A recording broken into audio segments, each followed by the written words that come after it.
Assalamualaikum. Selamat pagi adik-adik. Bagaimana kabarnya hari ini? Kalian udah tahu belum materi yang akan kita bahas di pertemuan kali ini? Ya, benar sekali. Pada pertemuan kali ini, kita akan membahas tentang konsep dasar manajemen. Apa sih manajemen itu? Istilah manajemen berasal dari bahasa Italia managio yang artinya tangan, sehingga manajemen dapat diartikan sebagai suatu kegiatan atau tindakan untuk menangani atau mengelola dan mengawasi suatu aktivitas. Dengan kata lain, manajemen dapat diartikan sebagai suatu tindakan untuk mengurus, memimpin, mengatur, mengarahkan, menjalankan, membina, dan melakukan pengawasan. Mari kita pelajari lebih lanjut mengenai manajemen. Istilah manajemen memiliki 3 pengertian. Yang pertama, manajemen sebagai suatu proses, di mana manajemen ini terdiri atas tindakan-tindakan perencanaan, pengorganisasian, menggerakkan, dan pengawasan yang dilakukan untuk menentukan serta mencapai sasaran yang telah ditetapkan melalui pemanfaatan sumber daya manusia serta sumber-sumber lainnya. Yang kedua, ada manajemen sebagai suatu kolektivitas. Maksudnya adalah orang-orang yang melakukan aktivitas manajemen dalam suatu badan tertentu. Nah, apa sih aktivitas manajemen itu? Aktivitas manajemen adalah kegiatan-kegiatan atau fungsi-fungsi yang dilakukan oleh setiap manajer seperti perencanaan, pengorganisasian, penyusunan, personalia, pengarahan, dan pengawasan. Dan yang terakhir yaitu manajemen sebagai suatu seni atau suatu ilmu. Manajemen sebagai suatu seni berfungsi untuk mencapai tujuan yang nyata, mendatangkan hasil atau manfaat. Sedangkan manajemen sebagai ilmu berfungsi untuk menerangkan kejadian atau keadaan dengan memberikan suatu penjelasan. Setelah mengetahui dan memahami bahwa manajemen merupakan suatu usaha atau proses kegiatan yang dilakukan secara kerjasama untuk mencapai tujuan yang telah ditetapkan sebelumnya. Nah, untuk mencapai tujuan yang telah ditetapkan ini diperlukan fasilitas, sarana, alat yang disebut dengan unsur manajemen. Unsur manajemen diperlukan untuk mencapai tujuan yang telah ditetapkan. Unsur-unsur manajemen ini biasa disebut dengan 6M. Unsur yang pertama yaitu man atau manusia, merupakan unsur pertama untuk mencapai tujuan yang telah direncanakan, diatur, dan sudah berjalan. Manusia memiliki peran yang sangat penting. Tanpa adanya manusia, sebuah pekerjaan tidak akan berjalan sesuai dengan rencana yang telah dibuat. Yang kedua yaitu money atau uang. Suatu pekerjaan akan membutuhkan perlengkapan dan peralatan supaya pekerjaan tersebut bisa berjalan dengan lancar. Untuk mendapatkan peralatan dan perlengkapan tersebut, dibutuhkan modal yang berupa uang, sehingga uang merupakan unsur yang penting dalam manajemen. Yang ketiga yaitu materials atau bahan baku. Untuk mencapai sebuah tujuan, memiliki persediaan bahan baku sangatlah diperlukan. Jika bahan baku tidak tersedia, maka untuk menjalankan proses produksi akan menjadi terhambat, baik jangka panjang maupun jangka pendek. Yang keempat yaitu metode. Metode merupakan unsur pendukung yang berupa cara kerja yang efisien dalam pemanfaatan sumber daya seperti manusia, uang, dan bahan yang berkaitan dengan aktivitas manajemen. Yang kelima, mesin atau mesin merupakan unsur pendukung untuk mencapai tujuan yang telah ditentukan. Dengan adanya mesin, maka pekerjaan dapat dilakukan dengan cepat dan juga bisa mengurangi biaya produksi. Mesin digunakan untuk mengolah bahan baku menjadi suatu produk. Dan unsur yang terakhir dalam manajemen yaitu market atau pasar, merupakan tempat untuk menyalurkan hasil produksi. Dengan adanya pasar, kita bisa mengetahui kelebihan dan kekurangan suatu produk kita.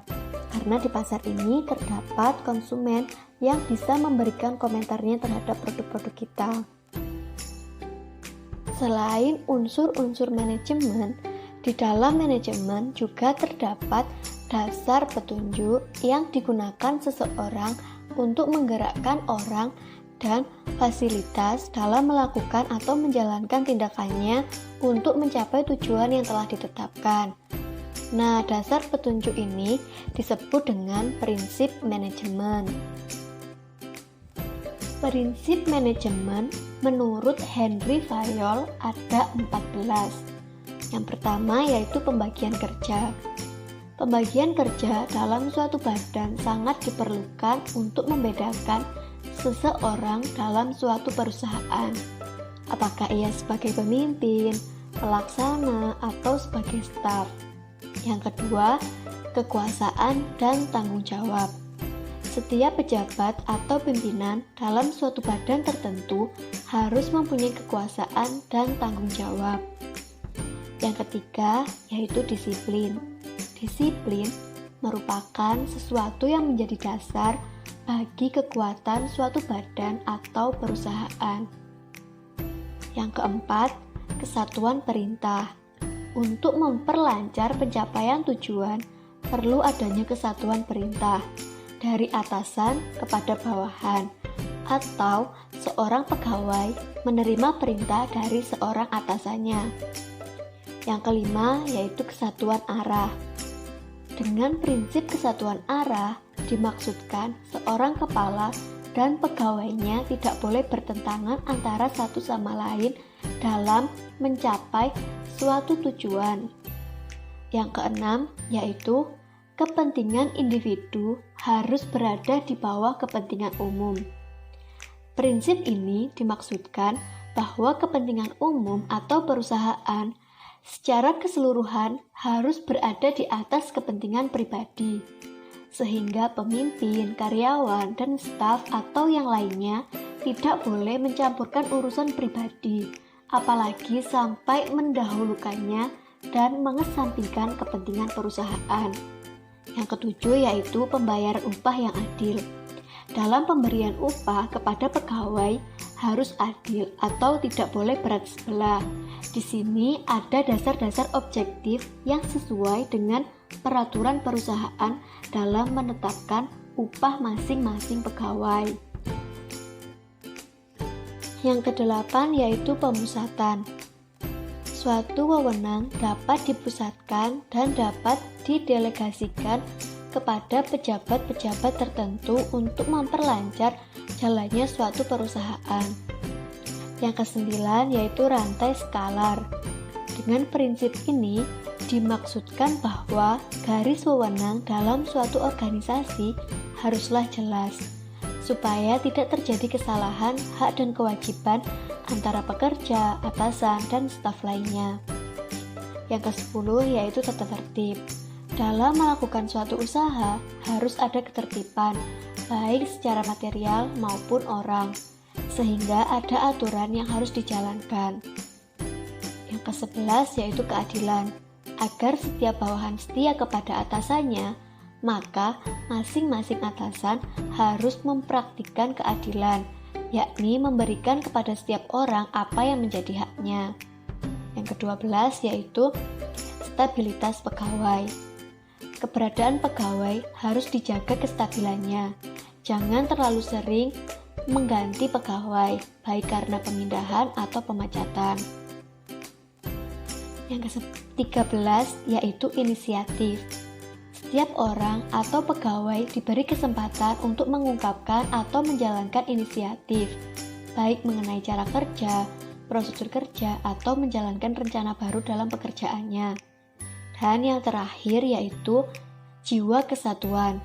Pada diri setiap pegawai atau manajer harus ditanamkan jiwa kesatuan atau kesetiaan pada kelompok, sehingga dapat bekerja sama pada sejumlah orang untuk mencapai tujuan bersama.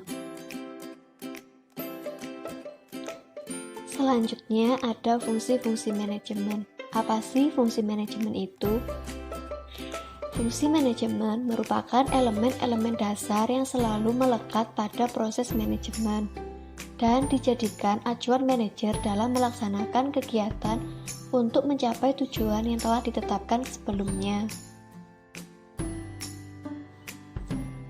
Fungsi manajemen secara garis besar populer dengan singkatan POAJ, yaitu planning, organizing, actuating, dan controlling, di mana planning adalah perencanaan atau tindakan yang meliputi, memilih, dan menghubungkan fakta, serta membuat asumsi mengenai masa yang akan datang dengan merumuskan aktivitas yang dianggap perlu untuk mencapai hasil yang diinginkan.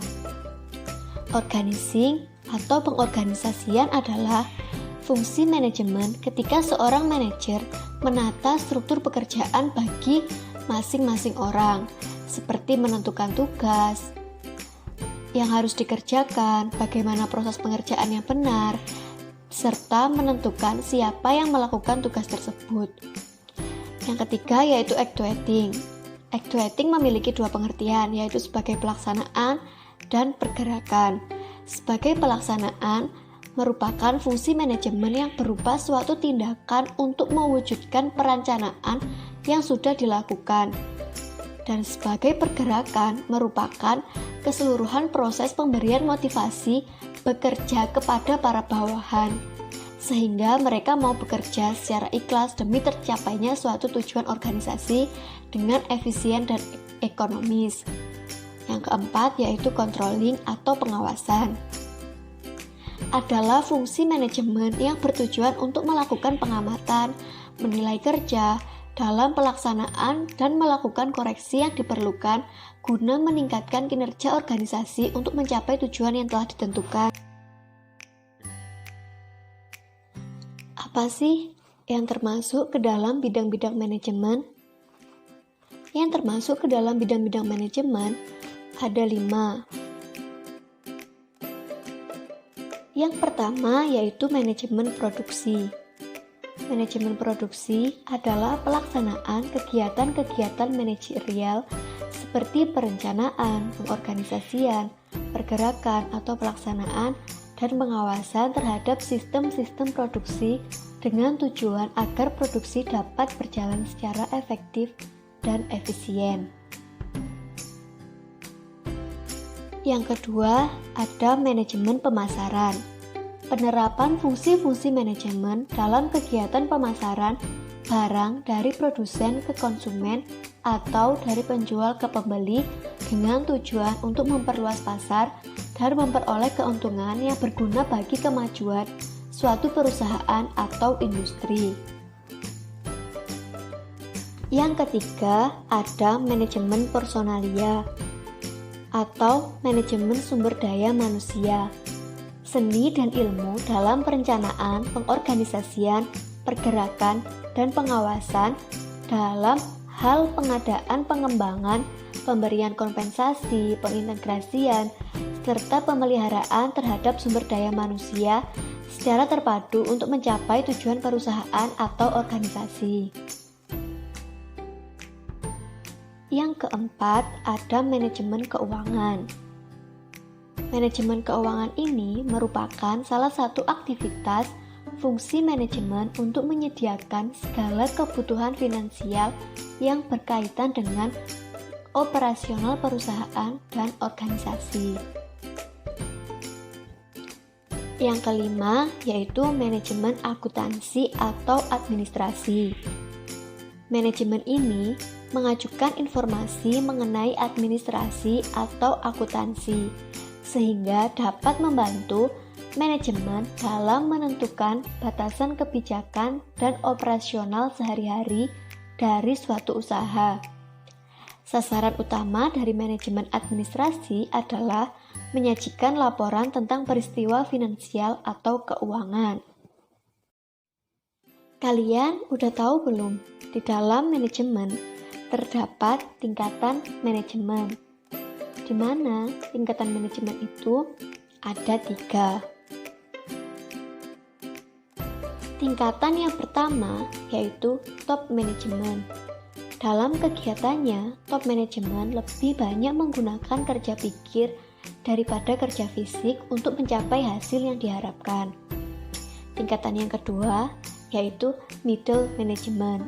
Dalam kegiatannya, middle management menggunakan kerja pikir dan kerja fisik secara sebanding, sehingga keduanya digunakan secara bersamaan pada saat bekerja. Dan tingkatan yang terakhir yaitu low management. Dalam kegiatannya, low management lebih banyak menggunakan kerja fisik daripada kerja pikir. Sekian dulu adik-adik pembelajaran pada konsep dasar manajemen. Sampai jumpa di pembelajaran selanjutnya. Terima kasih.